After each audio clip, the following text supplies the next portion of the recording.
I'm Swapna. I'm a natural fertility coach.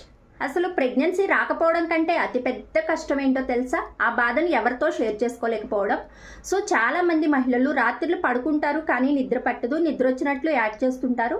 So బయట నవ్వుతూ ఉంటారు, లోపల మాత్రం ఏడుస్తూ ఉంటారు. సో ఎవరైనా ఎలా ఉన్నావు అని అడిగినప్పుడు నేను బాగున్నానని చెప్తారు కానీ లోపల మాత్రం బాధపడుతూ ఉంటారు. సో దీనివల్ల వాళ్ళకి లోపలే గిల్ట్ ఫీలింగ్ అనమాట. నా శరీరం నా మాట వినట్లేదు, నాలో ఏదో తప్పు ఉంది అని చెప్పేసి చాలా గిల్టీగా ఫీల్ అవుతుంటారు. కానీ ఇది 100% నిజం కాదండి. మీ శరీరం ఎప్పుడూ కూడా మీ మాట వింటుంది. సో దానికి కావాల్సింది సహాయం, ప్రేమ అండ్ గైడెన్స్ కావాలి.